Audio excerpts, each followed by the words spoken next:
Réécoutez ces passages-là. Il parle avec mépris. Et c'est ça votre problème. Huer sur les anciens ne m'amène pas à les changer. Vous faites avec ce que je décide. Vous voyez? Vous êtes en train de fabriquer un despote. Il va vous châtier. Bonjour à tous. Bienvenue sur la chaîne de Revasa Reporter. Voici le résumé de la sortie de Jonas Moulenda sur la dernière acquisition aéronautique du Gabon. N'oubliez pas de vous abonner, mettez un like et restez jusqu'à la fin pour donner vos avis en commentaire. C'est parti. Vous vous souvenez, il y a 2 semaines, je vous parlais de l'acquisition par Brice Clotaire Nguema, le président de la transition, d'un avion Gulfstream 550. Et aujourd'hui, je vais vous parler d'un deuxième avion. Souvenez-vous, je vous avais dit qu'il y avait un deuxième avion, mais comme je n'avais pas encore des éléments d'information, des éléments de preuves, je ne pouvais pas parler parce qu'un journaliste parle toujours avec des preuves. Oligui Nguema, dans sa folie dispendieuse, vient d'acquérir un deuxième avion en dehors du Gulfstream que je vous ai présenté il n'y a pas longtemps. Je vous avais présenté cet avion qui a été acheté, qu'il avait acheté à la suite de la pression exercée sur lui par sa deuxième femme. Et donc, il ne s'est pas limité à acheter cet avion. Il a acheté un deuxième. Voilà, c'est cet avion que vous voyez ici. Voilà une autre présentation. Voilà. Donc, vous avez cet avion ici, en grand format. Donc, c'est Brice Clotaire Oligui Nguema qui vient d'acquérir cet avion-là. C'est à 2 milliards de francs CFA. 2 milliards de francs CFA. Le problème avec cet avion, c'est que c'est un avion en fin de vie, comme le premier d'ailleurs. C'est un avion en fin de vie. Il totalise aujourd'hui 35 000 heures de vol. C'est beaucoup pour un avion. Il est beau, mais fatigué. Il est bien fatigué. Il va coûter très cher à la maintenance. C'est la raison pour laquelle le propriétaire s'en est débarrassé. Mais l'autre problème dans cette affaire, c'est que ce genre de transactions, c'est le printemps de la surfacturation. Je vous avais parlé de la somme de 65 milliards de francs CFA décaissés par le Trésor public. 65 milliards de francs CFA, c'est beaucoup. Or, cet avion n'a coûté que 2 milliards. 24 millions de dollars, 2 milliards de francs CFA. 2 milliards 500. Voilà. Ça a coûté exactement 2 milliards 500 millions de francs CFA. Donc, moins de 3 milliards. Et Oligui, donc, il a encore fait une autre frappe. Et je vous disais, le problème avec cet avion, c'est qu'il totalise déjà 35 000 heures de vol. C'est beaucoup. C'est un avion fatigué. Il a déjà totalisé 32 000 atterrissages. Donc, plus de 32 000 atterrissages. Et on va faire un petit historique de cet avion. En août 2024, c'était utilisé par un président holding privé non identifié. En juin 2023, ça a été utilisé par Prime Jet. Le 6 octobre 2020, donc du 6 octobre 2020 au 8 juin 2023, il a été utilisé par Road Runner Aviation. Road Runner Aviation. Et le 26 novembre 2017, donc du 26 novembre 2017 au 6 octobre 2020, il a été utilisé par Trans-States Airlines. Et le 24 août 2015, donc du 24 août 2015 au 17 novembre 2017, il a été utilisé par American Eagle. Et du 29 décembre 2023 au 2 mai 2015, donc il a été utilisé par United Express. C'est un avion fatigué que vous voyez là. C'est un avion fatigué. Et il le prend, mais pour qui? Vous allez vous demander, la présidence a déjà suffisamment d'appareils. Donc, originellement, en un an, il achète 2 avions, 2 hélicoptères. Pendant que le peuple gabonais souffre. Et il a acheté ça dans la compagnie, cet Embraer-là, il a acheté ça dans la compagnie qui devrait livrer les premiers avions, ma dernière génération, par nos 2 pilotes que j'avais invités ici. C'est la même société. On a pu entrer en contact avec le vendeur et c'est lui qui m'a donné toutes ces informations-là via mes sources. Donc, Oligingema achète 2 avions en fin de vie. Surtout, le dernier là, c'est le moins cher parce qu'il totalise 35 000 heures de vol. Plus de 35 000 heures de vol et 32 000 atterrissages. Ça vous imaginez? C'est énorme. Il achète ça pour qui? Pour des membres du gouvernement. Et je vais vous montrer une image. Quand l'avion a été livré, l'avion est déjà au Gabon. Hein? L'avion est déjà au Gabon. Il faut que je vous montre un peu. C'est la Fiesta. Il a refait, il a envoyé ça pour refaire tout, remodeler, revoir peut-être le fuselage et tout le reste, la machine, tout ce qui va, donc toutes les commodités. Donc, et l'avion a été livré pour faire la fête. Et voilà, la boisson à l'intérieur, voilà. Donc, tout ça, ça devient un jet pour les ministres. Mais sauf qu'il envoie ses ministres, il prévoit ça pour les membres du gouvernement, pour les autres généraux certainement. Comme ça, même si ça tombe, ce n'est pas son problème. C'est vieux, il s'en fout, mais lui, il prend le nouveau. Il prend, donc il achète un vieil avion pour ses collaborateurs, même s'il tombe, tant pis, ce n'est pas son problème. Parce que cet avion est vieux. Plus de 35 000 heures de vol, vous pouvez demander au pilote. J'espère que, je ne sais pas si nos compatriotes là pourront venir nous gratifier de leur expertise. Parce que moi, j'ai discuté avec certains, ils me disent que c'est énorme. Pendant ce temps, 2 milliards dépensés, donc sur 65 milliards décaissés, parce que la stratégie d'Oligui, c'est quoi? Et tout comme le premier avion, il n'a pas mis ça au nom de l'État gabonais. Il n'a pas mis ses avions au nom de l'État gabonais. Donc, juridiquement, ça n'appartient pas au Gabon.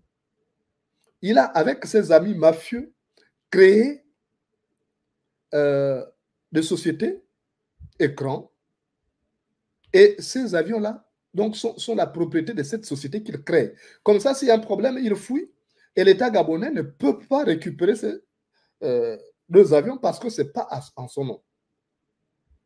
Donc, ce sont des frappes. Il fait des dépenses, mais le Trésor public sort 65 milliards de francs CFA et il dit que ça coûtait telle somme. Alors qu'en réalité, ce n'est pas ça. En fait, nous avons à la tête de l'État un mafieux qui vient pour la jouissance, en fait. Il profite de sa position pour fructifier ses affaires. C'est un commerçant. Parce que dans un pays sérieux, dirigé par des gens sérieux, on doit demander des comptes. C'est des affaires des bandits. C'est comme l'avion qu'utilisait, le Boeing qu'utilisait Sylvia Bongo à un moment donné. Cet avion ne le retrouve pas. Parce que ce n'était pas la propriété de l'État gabonais, puisqu'ils mettent ça au nom de leur société écran qui sont dans les paradis fiscaux. C'est sûr qu'à Dubaï, ils ont créé des sociétés écrans là-bas et ils virent l'argent parce que pour acheter des avions, ce n'est pas de l'argent qu'on amène en espèces. Donc, ils virent l'argent dans les sociétés écrans et ce sont ces sociétés-là qui payent. Donc, ce sont des voies de détournement, des voies d'échappement de fonds. Donc, ils créent des sociétés et ce sont ces sociétés-là, on vire l'argent au compte de ces sociétés et comme ça, la traçabilité est mince. Donc, voilà, votre Oligui, c'est un jouisseur. Et quand il fait ça, il s'entend avec le vendeur.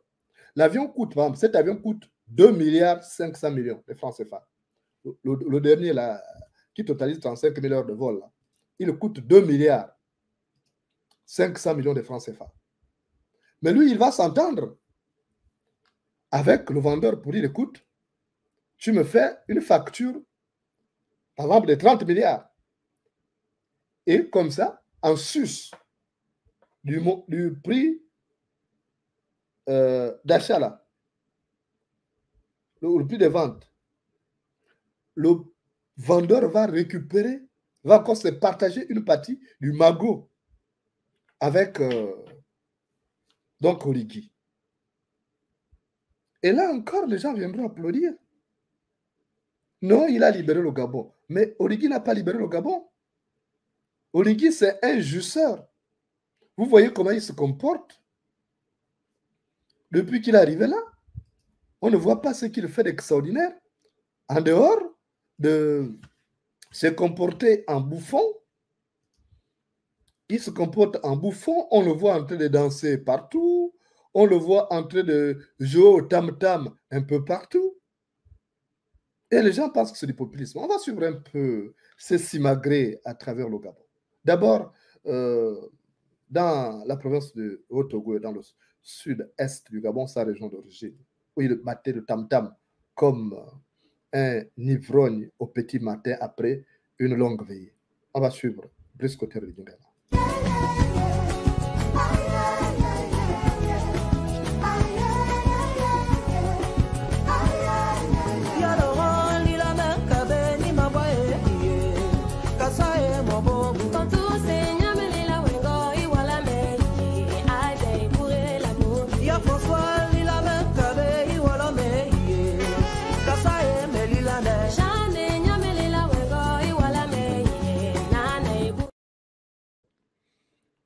Donc, Origi Nguema, en jouisseur, il est venu profiter. Et quand on regarde bien, c'est quelqu'un qui a envié Ali Bongo. Il souhaitait être là. Donc, il est toujours un jouisseur. Et on le voit d'ailleurs partout, sans gêne, sans respecter la tenue militaire quand il la porte. Il se met à danser. Or, on ne voit pas les autres militaires se livrer à ce genre de simagrées. Mais Origi, on le voit partout, sans gêne.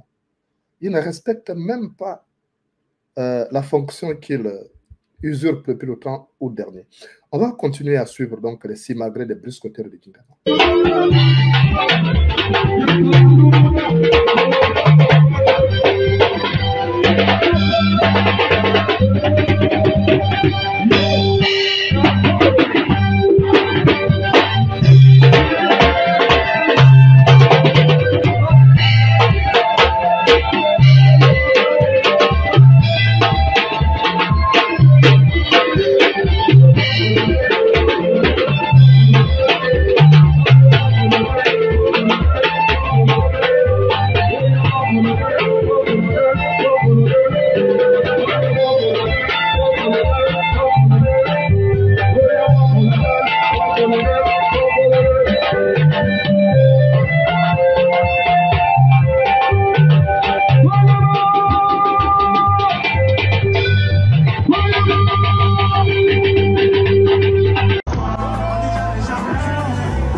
Excellence, merci pour l'honneur que vous nous faites.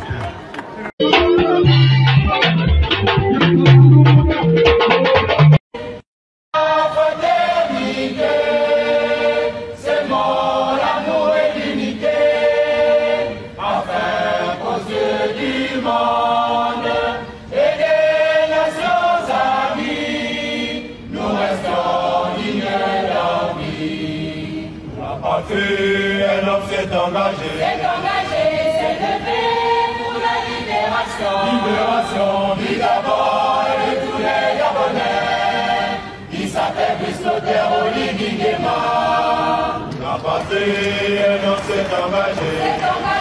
S'est levé pour la libération. Libération du Gabon et de tous les Gabonais. Il s'appelle Brice Kotter Origi Nguema. Professeur unis dans la concorde et la fraternité.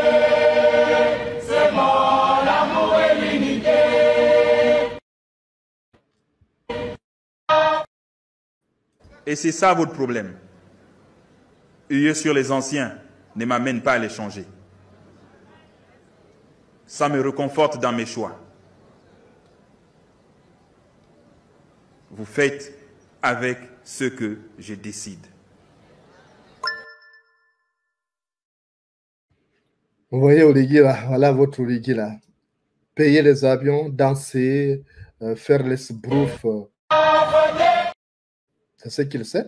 Et ils sont même très allergiques, hein, les généraux là. On a vu l'un de ces zouaves appeler les militaires à ne plus regarder les réseaux sociaux. On écoute. Autant que vous êtes, je sais que vous regardez les réseaux sociaux. Et vous êtes fréquent là-dedans et je vous ai demandé d'en sortir chaque fois que besoin se fait sentir. Aujourd'hui, vous constatez qu'au bas de l'échelle, donc vers vous, vous qui êtes en bas de l'échelle, il y a suffisamment de provocations entre forces. Je vous demande à vous de ne pas vous mêler de ça. Là où certaines forces traitent les autres de PD, ainsi de suite. Ça doit cesser. Vous ne l'avez pas encore fait, mais n'ayez pas l'intention, nullement intention de le faire, parce que je serai impitoyable. Donc voilà votre Oligui Nguema.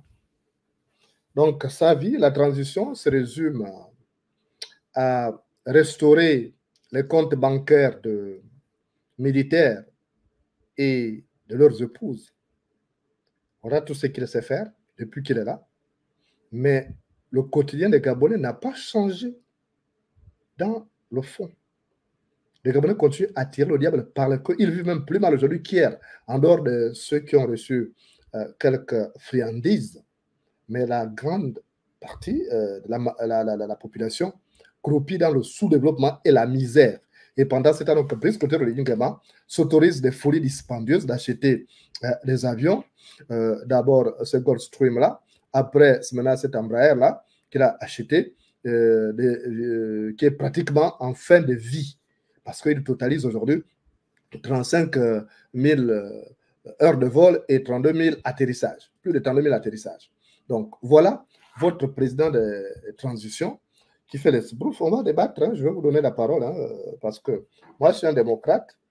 J'aimerais que les gens viennent m'expliquer ça. Qu'est-ce qui justifie que Oligui Nguema, en pleine crise financière, il se permet de fouiller comme ça, où il paye donc des avions au mépris même de la volonté, parce qu'il n'a même pas le droit d'engager l'État gabonais dans ses dépenses. Oligui Nguema n'est pas un président, je vous le rappelle, il n'est pas un président élu. Tout ce qu'il fait, c'est du détournement de fonds et il fait dans le hors budget. Donc, ce ne sont pas des choses qui ont été planifiées. Et vous voyez que la dette au Gabon aujourd'hui, c'est une dette abyssale, presque 100% de dette aujourd'hui. Et il continue à payer les avions rien que pour ses amis, parce qu'il est venu pour la jouissance. C'est un président de la jouissance. Voilà, c'est un président des ambiances, si vous voulez bien. Et il nous montre chaque jour qu'il n'est pas à la hauteur pour diriger le Gabon. On l'appelle maintenant aujourd'hui Josué le libérateur.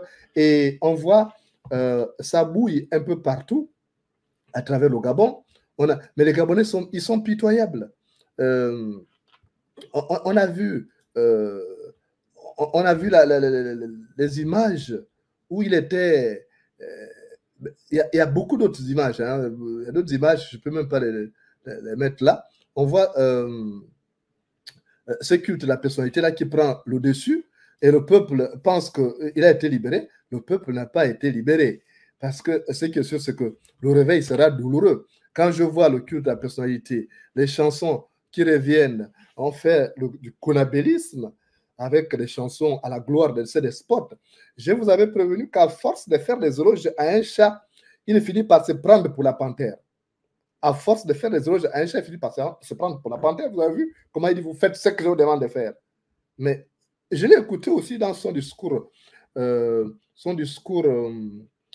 que j'ai qualifié de cousu, son discours qui souffrait d'une grande vacuité idéologique. J'ai vu Oligui dire vitupérer les personnes qui dénoncent sur les réseaux sociaux. Mais vous pensez que ce type-là est suffisamment outillé intellectuellement pour faire ça, cet exercice-là? Il a un problème. Pourquoi les gens se rabattent sur les réseaux sociaux? Il a transformé Gabon Télévision en Oligui TV. L'union, ce qui est devenu. Et finalement, si vous voyez bien, on se rend compte qu'Ali Bongo était plus démocrate qu'Oligui. Parce que regardez l'union qui est la propriété d'Ali Bongo. Vous savez, j'étais journaliste là-bas. J'ai fait toute ma jeunesse à l'union. L'union est le journal d'Ali Bongo. Il a acheté ça en 2010. Et regardez comment l'union tape sur Ali Bongo dans ce journal-là. Mais est-ce que Oligui accepterait un jour que son journal, son adversaire vienne et l'attaque dans son propre journal? Oligui se sert du journal d'Ali Bongo pour insulter, pour cogner sur Ali Bongo là-dedans, pour le vitupérer. Ali Bongo ne dit rien.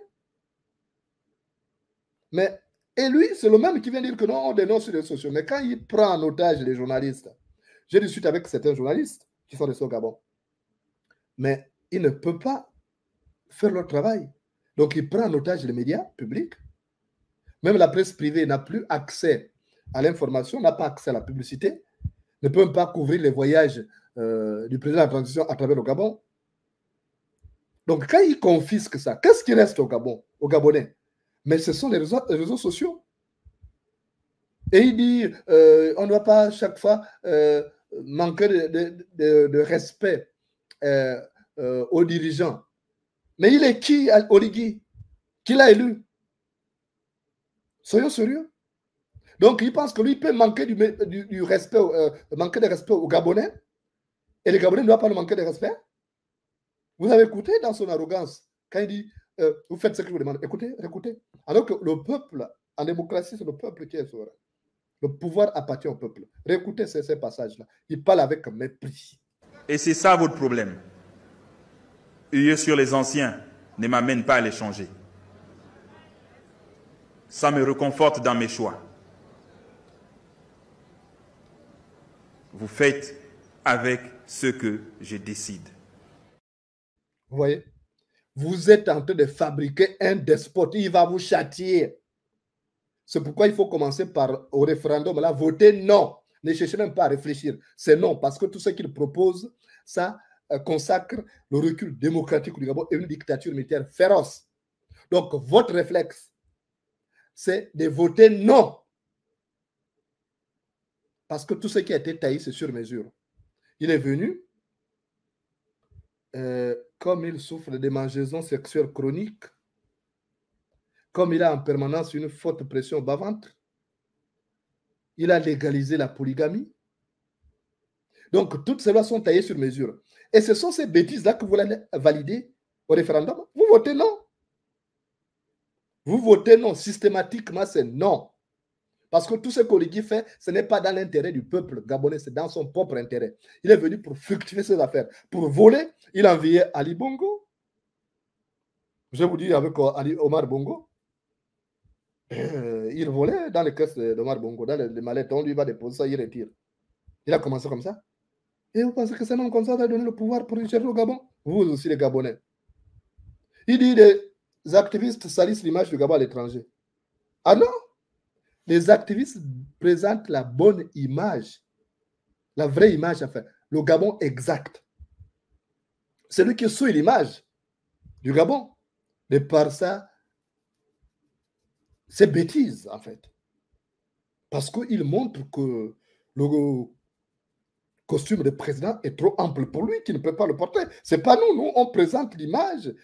On dit, si tu vois une image laide, vérifie que ce ne soit pas ton reflet. C'est son reflet qu'on renvoie à l'international. Ce n'est pas nous qui avons des problèmes. C'est lui le problème. Il fait maintenant l'éloge, il est devenu le libérateur. Vous avez vu, par exemple, Akin Maya.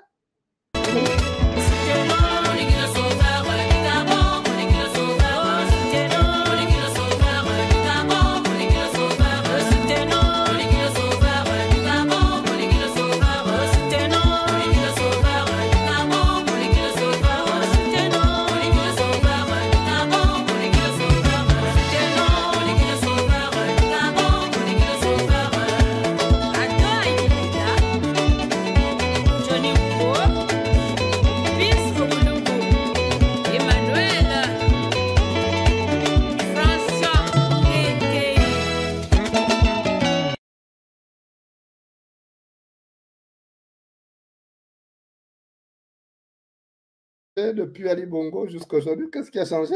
Ce sont les mêmes choses qu'on a reproché à Ali Bongo. Il fait pire même. On voit aujourd'hui que c'est pire. Le culte, tu sens. Et puis, qui a dit à ce gars-là qu'il est le tout mignon du Gabon pour que ça bouille, on voit ça partout. C'est un peu gênant. On voit ça bouillir partout. Pourquoi? C'est comme la Corée du Nord. On voit les images de Kim Jong partout. Est-ce que vous avez vu l'image de Mandela partout en Afrique du Sud? Non. Est-ce que les autres militaires là, qui ont fait le coup d'État là, est-ce que vous avez vu leurs images partout? Venez pas m'expliquer, peut-être que c'est moi qui ne comprends pas. Ça me paraît tellement abscon que je ne comprends rien. On va prendre le témoignage d'un technicien, l'un de mes pilotes adorés, c'est Alex Otse depuis les États-Unis.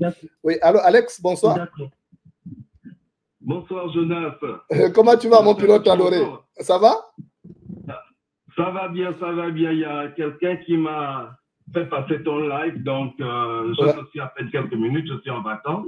Ah d'accord.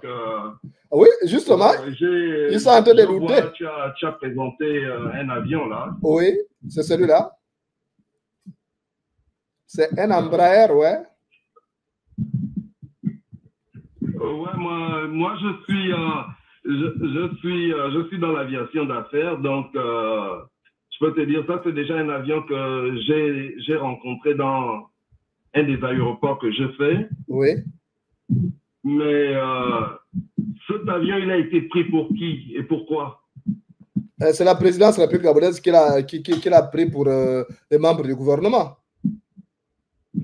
Ouais. Bon, moi, en tout cas, ce que je peux dire une chose, c'est bien si ça peut arrêter la présidence de louer les avions. Ça, c'est une bonne chose parce que ça coûte extrêmement cher de louer des avions. Mais d'autre part, bon, est-ce que c'est le moment? Est-ce que le Gabon est prêt à rentrer dans de tels engagements? Oui. Et est-ce que cet avion-là est adapté? Ouais, mais toi qui es pilote, j'ai les références là, ça a 35 000 heures de vol et plus de 32 heures d'atterrissage. Est-ce que c'est bon pour notre pays quand même? C'est vieux, non? C'est pas vieux? Non. 32 000 heures de vol. 35 000. C'est 35 000 heures de vol. Écoute, je suis devant. Donne-moi l'immatriculation encore de l'avion. Attends un instant. J'avais un instant que je retrouve le... Parce que je n'ai pas mes lunettes là. L'immatriculation de l'avion, c'est N836 HK. Ok. Bon, écoute, on a fait des investissements, comme on l'avait dit au passage à ton live, on avait fait des investissements parce que nous avions l'intention de... Nous étions dans l'organisation de la création de la compagnie nationale et je viens de rentrer. Cet avion-là, on voit clairement, c'est un avion qui a travaillé pour United Airlines. Donc, et puis il a travaillé pour American Airlines. Et cet avion avait atteint suffisamment d'heures de vol au point que ces compagnies ne pouvaient plus laisser leurs passagers embarquer dessus. Oh là là. Et il est parti dans une petite compagnie de charter qu'il a reconfigurée en version VIP. Je pense que si vous regardez l'intérieur de cet avion, il doit être en version VIP. Oui, parce qu'il est parti travailler pour une petite compagnie qui s'appelle Prime Jet. Je vois, et je pense que Prime Jet vient juste de vendre cet avion-là. Probablement, Prime Jet l'a vendu le mois dernier au Gabon. Voilà. Mais cet avion, quand je regarde les spécifications, tous ceux qui sont dans l'aviation le savent, les spécifications, la cellule de la 35 000 heures de vol, c'est 35 000 et quelques heures de vol, l'avion là, et c'est assez vieux. Ce n'est même pas un avion dans le... Je ne sais pas qui a recommandé à la présidence du Gabon de prendre cet avion. Si c'est un avion qui ne peut même plus prendre des passagers ordinaires, il ne devrait même pas embarquer des VIP parce que les ministres gabonais sont quand même des VIP, donc des personnes très importantes qui ont la responsabilité de diriger le Gabon. on ne peut pas embarquer des responsables, des personnes de telle envergure, donc les ministres de la République, dans un avion. Bon, les gens diront, ils viennent toujours critiquer, mais je pense que cet avion est en fin de vie. C'est un avion, ce qu'on appelle en termes aéronautiques, cet avion en fait potentiel. Et même, il n'a plus beaucoup de vie au niveau des moteurs. C'est un avion qui va nécessiter, en tout cas, il coûtera très cher à garder. L'entretien, il coûtera très cher la maintenance. À garder. Il coûtera plus cher que le coût d'acquisition. Je vois que tu as mis 2 milliards. Cet avion coûtera dans les 1 an, 2 ans qui suivent, cet avion coûtera peut-être plus que le montant d'achat. Simplement la maintenance. Et ça montre, ça démontre tout de suite la raison pour laquelle le propriétaire l'a vendu. Il ne pouvait plus supporter les coûts de maintenance. Ouais. Donc, ça c'est mon opinion. Je fais ce métier depuis longtemps et je négocie les avions. C'est ce que notre compagnie Aviation Trading fait. Et en 3 minutes, en regardant l'ordinateur, je peux déjà vous dire ça, c'est un avion qu'on aurait recommandé à personne, surtout pas à des VIP membres du gouvernement et encore moins la présidence du Gabon. Ça, c'est ce que je peux dire. Bon, si tu as une question, je peux t'aider pendant que je suis là. Je suis en vacances, donc j'essaie de profiter un peu avec la famille. Ouais. Le prix, est-ce que sur le site de l'aviateur, est-ce qu'on peut trouver le prix? On a une idée de ces 2 milliards 500 millions. Ce que je peux te dire, c'est cet avion coûte environ. Là, je vois même qu'il y avait 3 modèles en vente. Oui. Il y avait 3 modèles en vente. Il y a des modèles identiques, même avion, même configuration. Il y a un qui a été vendu. Il y a 2 qui restent, 2 qui sont toujours disponibles à la vente. Et cet avion coûte environ 2,4 millions de dollars, donc pas loin du montant que tu mets. D'accord. C'est vraiment pas loin. D'accord. Merci. Donc, mais en tout cas, ce que je peux dire, on n'a pas besoin d'être expert en aviation. Tout de suite, quand je me suis connecté, j'ai vu que tu as donné 35 000 heures de vol. Quand un avion atteint ce nombre d'heures de vol, on le met en cargo parce que ça minimise le risque. Ça, c'est pas un avion qui devrait continuer à transporter des personnes. Il est trop vieux. Il est trop vieux. Bon, on sait bien que généralement, quand les avions ont fini leur vie en Occident, on a tendance à les envoyer dans les pays comme la Nouvelle-Guinée, en Papouasie ou en Afrique. Mais quand même, je suis déçu de savoir que quelqu'un a recommandé à l'État gabonais et surtout à la présidence de la République l'acquisition d'un tel avion. Ça, vraiment, que le président Oligui, je ne vais pas me mêler de tout ce qu'il fait là-bas, je vais me limiter à l'aviation, mais que le président Oligui interroge son entourage, je pense qu'ils auraient pu mieux faire sur le choix de leur avion. Pas celui-là, et là, il y a quand même quelqu'un qui a déconné quelque part.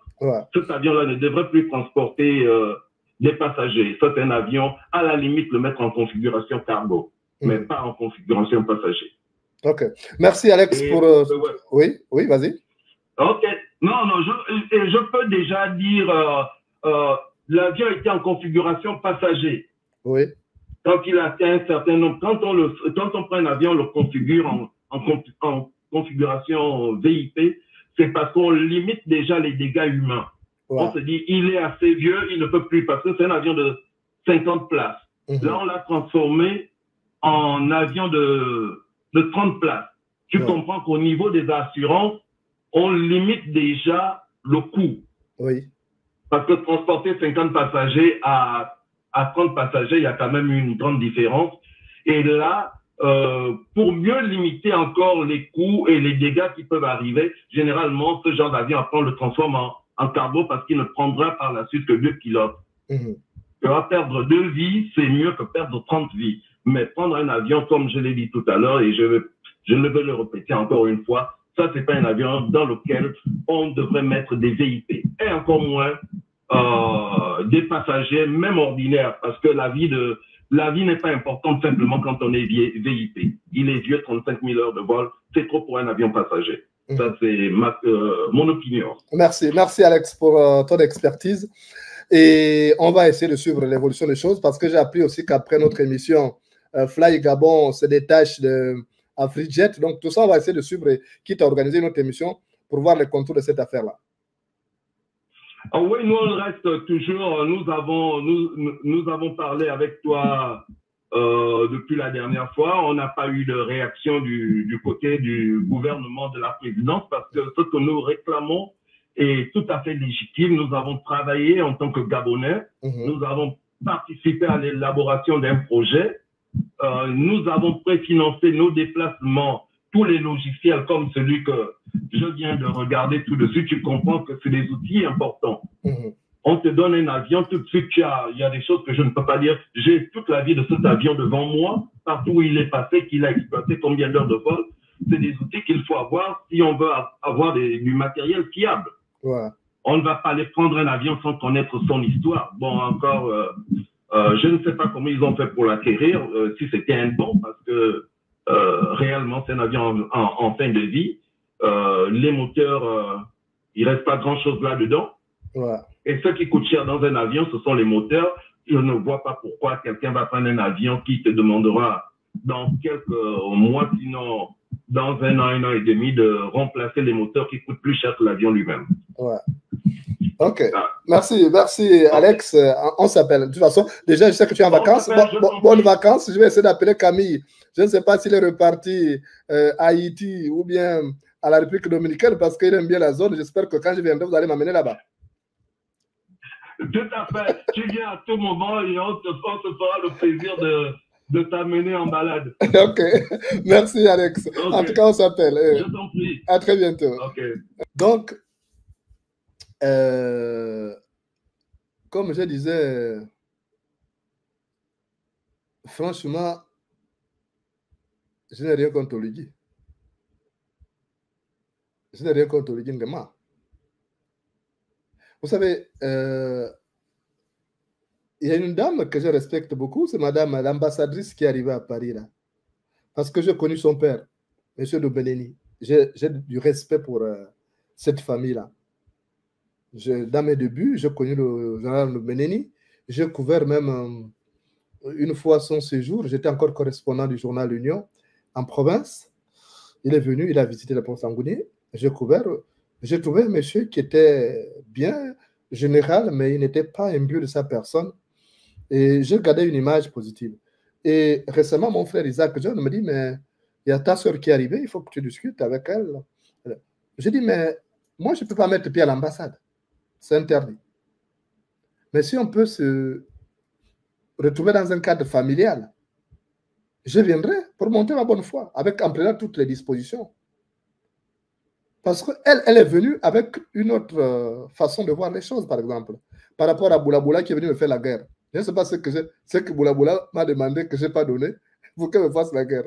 Elle m'a fait la guerre, elle a porté plainte, mais c'est zéro. Ça n'a rien donné. Je ne sais pas si Boulaboula, maintenant, vous savez qu'elle a pris et guéri les mouches de honte. Boulaboula a écrit dans les journaux parisiens, je suis un sujet dangereux. Elle m'a sali le nom. Elle a porté plainte, mais c'est zéro. C'est maintenant l'enquêteur qui m'a dit, le Quai d'Orsay nous a demandé d'arrêter cette affaire-là. Donc, il y a l'ambassadrice, Madame de Benéni, qui arrive avec des intentions positives d'unir les Gabonais. Je dis, ah, parce que les Gabonaises, finalement, elle a un peu ses idées, mais Boulaboula, comme elle est congolaise, elle est venue pour être en guerre avec les Gabonais. Comment un diplomate dans un pays peut être en guerre contre les ressortissants de son pays? Il y a un problème. Il y a un problème. Mais j'ai appris que Mme Boudoumbénéni vient avec les idées de l'Assemblée gabonaise. Je suis content que l'Assemblée gabonaise, au-delà de leurs différences politiques, parce qu'elle ne réussira pas à mener les Gabonais dans le CTRI, ça, c'est pas possible. Mais elle réussira peut-être à mener les Gabonais à être d'accord sur l'essentiel, c'est-à-dire au Gabon, qui est notre maison commune. Et donc, moi, à ce qui me concerne, j'applaudis et j'aurai l'occasion un jour de répondre à son invitation hors de l'ambassade pour qu'on discute entre Gabonais, parce que le problème du Gabon, du Gabonais, c'est les Gabonais qui doivent régler ça. Ce n'est pas d'autres personnes. Ça arrive. C'est comme avec Oligui. Il viendrait un jour, Oligui sera obligé de parler avec moi. Parce que je suis un Gabonais. Vous n'allez pas. Même si je vais épouser une femme, je ne sais pas. Même si je vais épouser une femme en Papouasie, Nouvelle-Guinée, même si je vais épouser une femme en Iran, même si je vais épouser une femme en Bandaka, machin. Mais je resterai Gabonais, même si je prends la société de ces pays-là, je ne sais pas. Donc, un jour, Oligui me verra sur, sur son chemin. Donc, Oligui me verra sur son chemin. Donc, ce sont des divergences politiques. Je ne suis pas d'accord. Et je ne vais pas changer. Même si j'ai rencontré Mme Doumbedeni, et je dirais, mais ma grande, je ne vais pas changer pour le plaisir de tes yeux, pour te faire plaisir. Ça. J'ai rencontré parce que les gens me présentent comme quelqu'un de méchant. Vous savez, il y a même un Gabonais là, on a discuté cet après-midi là. Il dit, oh non, tu es contre les femmes. Je dis, arrête-moi tes conneries là.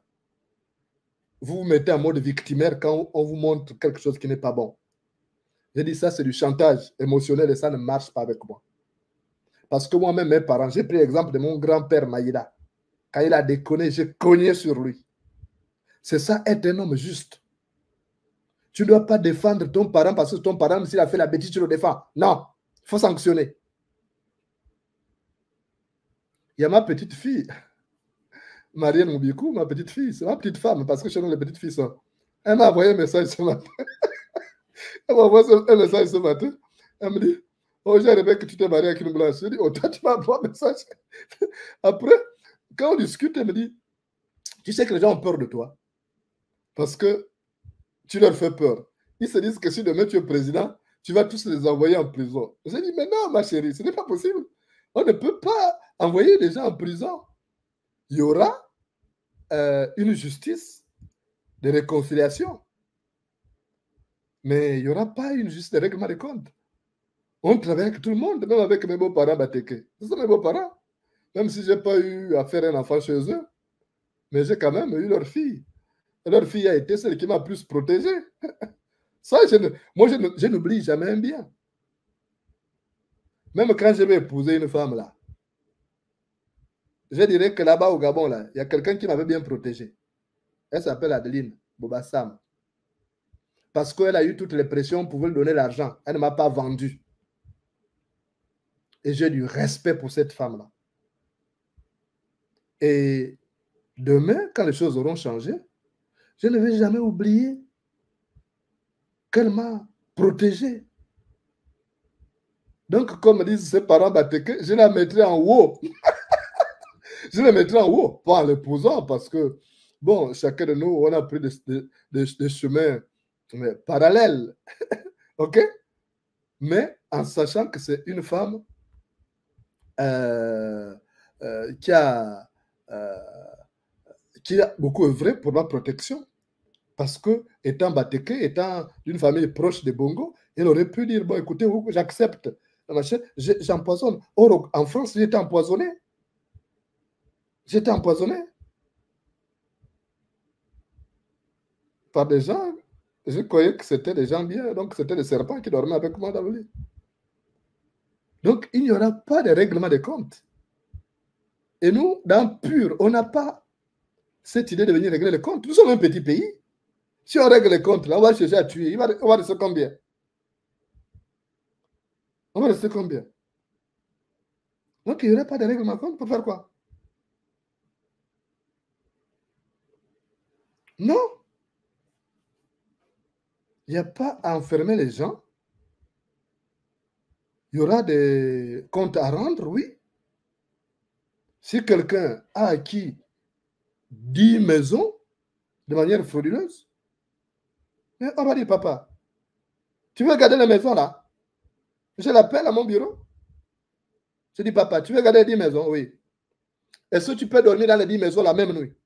Si tu veux garder les 10 maisons, il faut que tu sois capable de dormir dans les 10 maisons la même nuit. Et s'il ne peut pas le faire, on prend une partie, on remet à l'État. Si tu as 10 véhicules que tu as acquis de manière frauduleuse, je dis, bon, tu conduis les 10 véhicules en même temps? Il faut que tu me les conduises en même temps. Je vais les conduire en même temps. On prend une partie, on donne aux hôpitaux qui en ont besoin, on donne aux fonctionnaires qui sont dans les provinces. J'ai vu chez mes beaux-parents à Mourenkivinza, chez mon grand frère Jonathan Inyumba, et là-bas, j'ai vu les militaires en train de défiler. Ça fait pitié. Donc, c'est simple. Est-ce qu'on a besoin d'envoyer les gens en prison? Pourquoi? Je ne suis pas là pour faire la justice du plus fort, comme Oligui le fait. Oligui veut montrer que c'est moi. Vous faites tout ce que j'ai demandé de faire. Vous n'avez pas vu la vidéo là? Hein? Vous faites ce que j'ai demandé de faire. C'est ça. Hein? Vous avez vu? Ça, c'est des dictateurs. J'ai vu cette vidéo-là. Hein? Écoutez cette vidéo. Et c'est ça votre problème. Huer sur les anciens ne m'amène pas à les changer. Ça me réconforte dans mes choix. Vous faites avec ce que je décide. Non? Regardez comment il devient arrogant. C'est à cause de vous. À cause de vous qui faites trop des éloges de ces gars-là. Je vous avais dit, à force de faire des éloges à un chat, il finit par se prendre pour la panthère. Regardez comment il a mis même les panneaux partout. On voit maintenant, ça bouille partout. C'est vous qui êtes en train de fabriquer un dictateur. Vous êtes en train de fabriquer un dictateur. Quelle est ma faute? De vous dire que non? Il y a quelqu'un qui a dit que je ne suis pas Gabonais, je suis Congolais. Trouvez-moi mon pays, trouvez-moi de quel Congo, parce qu'il y a deux Congos là. Si ça quiche à ça, j'appelle mon beau-frère Fat. J'appelle mon beau-frère Fat. On dit Fat, il paraît que je suis de là-bas. Hein? Essaie de fouiller parce que moi je vais aller. Comme ça, je vous laisse avec votre Gabon. Même si la variole du singe là-bas, je vais partir. Maintenant, si c'est Congo-Brazzaville, vous me dites, j'appelle le président Sassou Nguesso, que je connais, qui me connaît aussi. Pour dire, mais monsieur le président, trouvez-moi la place là-bas, il paraît que je ne suis pas du Gabon. J'ai découvert. Je me suis brusquement souvenu que je ne suis pas du Gabon. Ou les Gabonais se sont brusquement souvenus que je ne suis pas Gabonais. Comme ça, je vais m'installer là-bas tranquillement. Parce qu'en Afrique, il y a des gens qui sont terribles. Hein. Vous savez, le président Yoweri Museveni, il s'était brusquement souvenu que les gens qui avaient écrit son acte de naissance s'étaient trompés de date. Quand il était arrivé à la fin du nombre de mandats, de l'âge requis pour être candidat présidentiel, après, il a dit, oh, les gens qui ont fait mon acte de naissance se sont trompés. Et Oligui n'est pas loin de ça, je vous promets. Oligui que je vois là, il n'est pas loin de ça. Il n'est pas loin de ça. Le boy que vous voyez là, il ne me rassure pas. Il ne rassure personne. Et si on ne fait rien, c'est mauvais pour notre pays. C'est pourquoi là, adhérez au PUR. Faisons la campagne du non. Il faut que le non l'emporte. Pour que il ne puisse pas avoir trop d'ailes qui poussent là. Parce que là, il a trop d'ailes qui poussent. Il se croit maintenant puissant au point de parler avec arrogance. Il caracole dans l'excès des ailes, faisant de la persécution son agenda existentiel et indécrottable. Il faut qu'on le diminue. Diminuer ces types-là. Il faut le réduire à son plus petit dénominateur lors du référendum. Mais si vous le laissez là, vous allez galérer. Moi, je vous dis, hein, vous allez galérer si vous laissez Oligui là. Il va vous faire ça dur. Donc, il faut qu'on s'entende. Donc, au lieu de venir m'insulter, au lieu de venir oh, Moulenda faire, non, moi, je ne vais pas changer. Je ne peux pas vous ressembler. Vaut mieux vivre un jour comme un lion que de vivre 100 jours comme un mouton. N'attendez pas de moi que je change. Parce que ma nature est de dire la vérité. Non. Il a dit ça me conforte. On dit ça me conforte, mais pas me réconforte. Bon, vous savez, Ça, je ne parle pas, c'est mon beau-frère. Hein? Je ne parle pas parce que c'est mon beau-frère. Si je dis encore des choses là, on va dire que je suis méchant. Donc, ma nature, à moi, n'essayez même pas de chercher à me changer. Parce que vous n'y arriverez pas. Si vous cherchez à changer ma nature, vous n'y arriverez pas. Je vous assure que vous n'y arriverez pas. Vous savez, entre la femme et le combat, j'ai choisi souvent le combat. C'est bizarre, je suis égoïste quand même. Hein?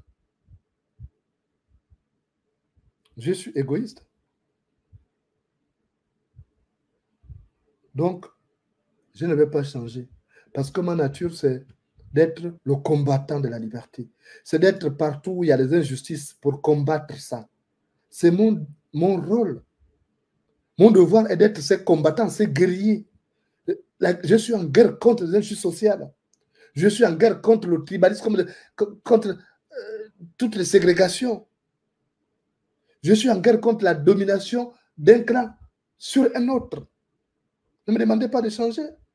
Mais si je change, je ne serai plus la même personne. Si je change, je ne serai plus... Aimez-moi comme ça, comme je vous aime. Moi, je vous aime comme ça. Même ceux qui viennent m'insulter là. Vous avez vu quand même quelqu'un qui avait insulté ma mère là. Quand il vient à mon émission, je le reçois avec sourire. Vous pensez que je suis bête parce que j'ai fait ça? Non, c'est un signe de grandeur. C'est un signe de grandeur. C'est tout. J'ai pardonné parce que le pardon, c'est un salut personnel. Ça te libère. Mais lui, il pense qu'il est fort. Même quand les gens que vous citez ce soir-là, ils ne sont pas arrêtés, ils sont en liberté, ils font ceci. Mais ils pensent qu'ils sont forts. Mais je comprends. Parce que le poussin croit qu'il sait courir alors qu'on a eu pitié de lui. Le poussin croit qu'il sait courir alors qu'on a eu pitié de lui. On n'a pas tapé parce qu'on a eu pitié. On va faire quoi avec ça? On ne va pas manger ça. Donc on attrape la mère, lui, il fait semblant de fuir. Il pense qu'il va aller loin. Il pense qu'il va aller loin. Donc, vous voyez, c'est le genre de personnes-là. Donc, moi, n'attendez pas de moi que je change. Prenez-moi comme ça. Même Oligui, il faut qu'Oligui me prenne comme ça. Maintenant, s'il m'arrache sa soeur, parce que j'ai lu la vérité, ce n'est pas grave. Mais ma nature, c'est d'être guerrier, d'être en guerre contre tous ceux qui entravent la marche de la société. C'est ça, mon rôle. Mon rôle n'est pas d'être là pour faire le salamalek à Oligui, pour dire qu'il est beau, il a un beau costume. Non, non, non, non, non. Ce n'est pas ça mon rôle. Si je change, je ne serai plus la même personne. Et imaginez-vous, je rentre au Gabon, et puis je me mets avec Oligui dans le CTRI. Mais je ne serai plus la même personne. Je serai méconnaissable. Donc, quand tu as la nature, tu ne dois pas changer. On ne change pas sa nature pour plaire aux gens. J'ai perdu beaucoup d'amis, j'ai perdu beaucoup de parents parce que j'ai adopté cette posture-là. Mais tant mieux, mais tôt ou tard, il dira, ah oui, tu avais raison. Donc, je ne change pas ma nature parce que ma nature, mon destin, c'est d'être guerrier.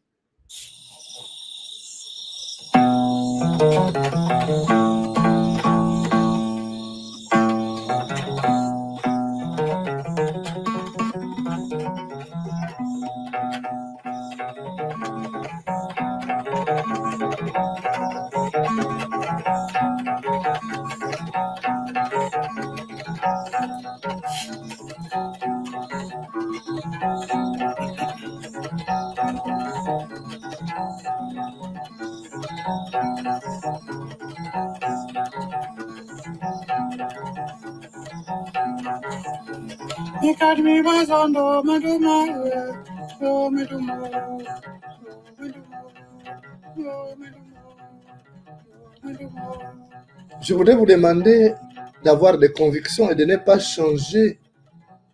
Ne changez jamais votre nature. Si votre nature est d'être un guerrier, ne changez pas votre nature. Ne cherchez pas à troquer vos attributs contre n'importe quel avantage. Parce qu'après, vous pourrez signer votre arrêt de mort. Dans un village, il y avait un homme. Il s'appelait Mumbina.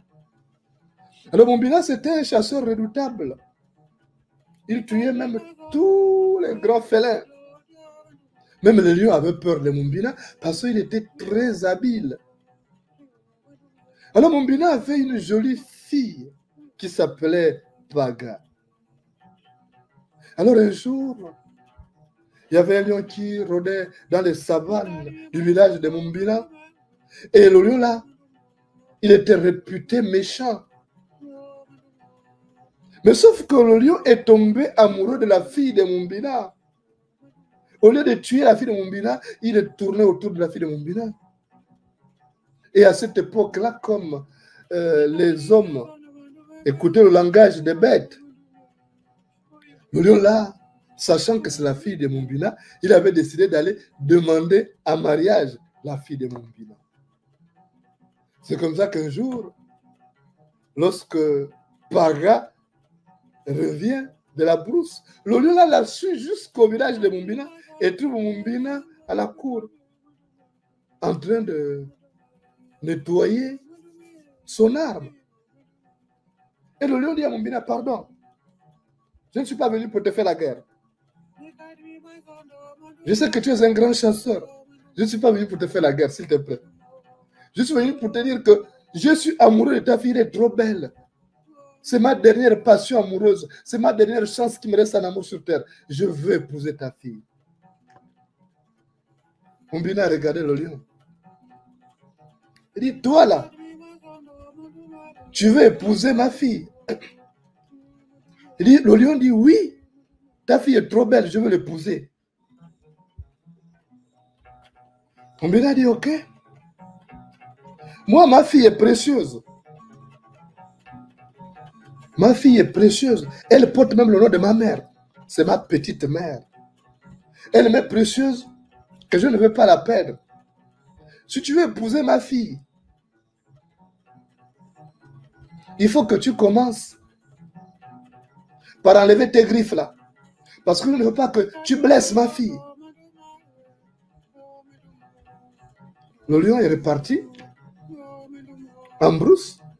Il est allé enlever ses griffes. Il est revenu voir Mumbina. Il dit, bon, j'ai enlevé les griffes, donne-moi maintenant ta fille en mariage. Mumbina l'a regardé. Il dit, non, ça ne suffit pas. Ma fille ne sera pas en sécurité. Tu as enlevé les griffes, c'est bien. Mais tu as encore les crocs là, dedans là. Tu risques de faire mal à ma fille. S'il y a les bagarres entre vous là-bas, tu vas faire mal à ma fille. Si tu veux que je te donne ma fille, pour que je sois sûr qu'elle est en sécurité, il faut que tu enlèves aussi tes dents là. Le lion est parti. Il s'est fait enlever toutes les dents. Et il est revenu. Il n'a plus de dents. Il n'a plus de griffes. Et Mumbina en a profité. Il a dit, ah, c'est toi qui mangeais tous mes cabris. Tu as fini de manger mes cabris, à moi de prendre la revanche. Et Mumbina a profité justement de la faiblesse du lion. Il a pris son arme et il a tué le lion.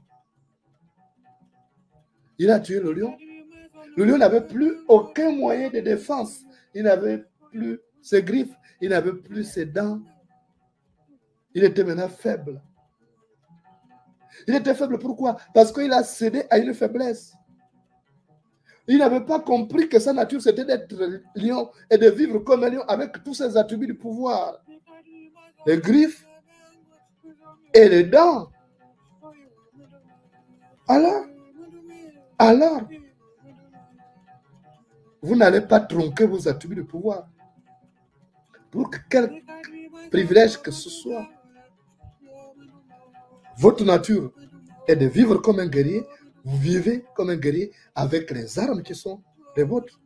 Vous n'allez pas les déposer, les jeter parce qu'on vous aura fait des friandises. Parce que c'est ce que mon beau-frère aller-retour, le presque président, le Josué de Ngoni, il me demande de faire, de déposer mes attributs de guerrier pour aller le retrouver.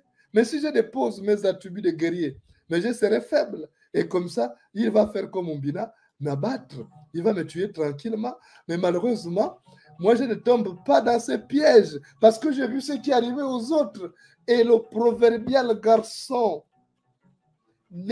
élevé à la campagne que je suis, a appris que c'est là où on dépèce l'antilope que le cabri devient intelligent. C'est là où on dépèce l'antilope que le cabri devient intelligent. Vous savez que l'antilope, c'est le cabri de la forêt. Donc, quand vous le tuez, vous l'amenez là. Vous le dépecez, le cabri vous regarde et dit, ah, donc c'est ce qu'ils peuvent me faire. Ils ont dépecé ma cousine, l'antilope. Donc, ils vont me faire ça aussi. Et il devient intelligent. Donc, quand vous allez vers lui, le démarrage en côte. Parce que c'est là où on dépèce l'antilope que le cabri devient intelligent. Et ça, je l'ai compris. Et là, le presque major, il a du mal à me convaincre. Il aura du mal à me convaincre. Donc, ça là, je ne vais pas tronquer mes attributs de guerrier pour faire plaisir à notre presque major, notre presque Josué, qui me supporte. Maintenant, s'il ne peut pas me supporter, alors qu'il dégage la présidence. Parce que si les testicules pensent que la nuit soit mauvais, ils n'ont qu'à changer de place. Si les testicules pensent que la nuit soit mauvais, ils n'ont qu'à changer de place. Merci de m'avoir reçu ce soir. Bonsoir et à très bientôt au balcon.